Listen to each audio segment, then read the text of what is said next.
अस्सलाम वालेकुम वरहमतुल्लाहि वबरकातुहू औज़ु बिल्लाहि मिनश शैतानिर रजीम बिस्मिल्लाहिर रहमानिर रहीम శాపగ్రస్తుడైన సైతాను బారి నుంచి సృష్టికర్త అయిన అల్లాహ్ యొక్క రక్షణని అల్లాహ్ యొక్క సహాయాన్ని రక్షణ వేడుకుంటూ ఉన్నాను ఆమీన్. అల్లాహ్ ప్రవక్త ముహమ్మద్ సల్లల్లాహు అలైహి వసల్లం గారిపైన శాంతి సేవలు కురిపించడం వల్ల ఆమీన్.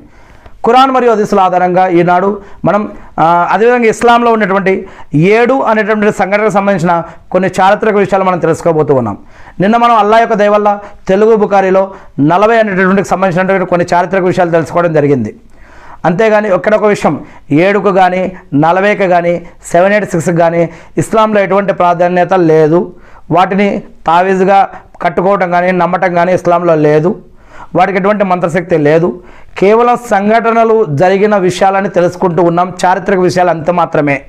మనం ఒకే ఒక్కడు దేవుడు రబ్బు అయినటువంటి సృష్టికర్త అయినటువంటి నమ్మకం మొత్తం అల్లా మీదే పెట్టాలని ఇస్లాం తెలియజేస్తూ ఉంది. అల్లా అంటే అరబ్బీ భాషలో అల్లా అంటాం, తెలుగులో అయితే కనుక దేవుడు అంటాం లేదా సృష్టికర్త అంటాం.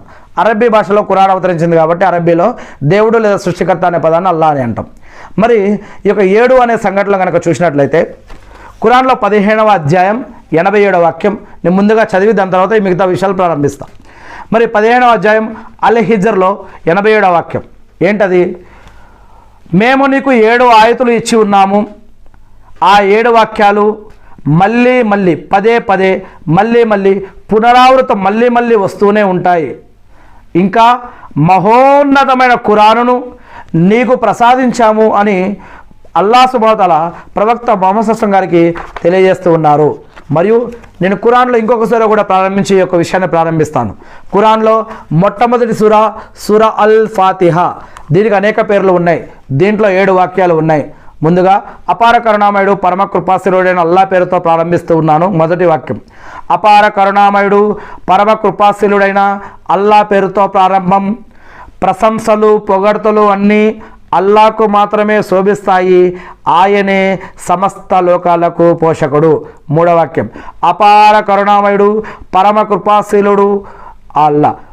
నాలుగవ వాక్యం ప్రతిఫల దినానికి అంటే ప్రళయ దినానికి యజమాని, తీర్పు దినం జడ్జిమెంట్ డేకి యజమాని.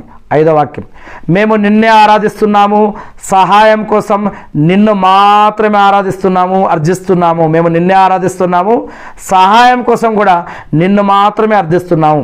ఆరో వాక్యం వల్ల మాకు రుజుమార్గం చూపించు, సన్మార్గం చూపించు.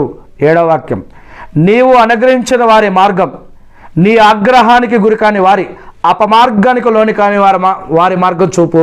ఆమీన్. ఈ యొక్క 7 వాక్యాలు కూడా మనం చదివాం కదా. మరి ఇస్లాంలో చరిత్రలో 7 అనే సంఖ్యను మనం చూస్తూ ఉన్నాం. ఖురాన్ మరియు హదీసుల ఆధారంగా సంఖ్య అనే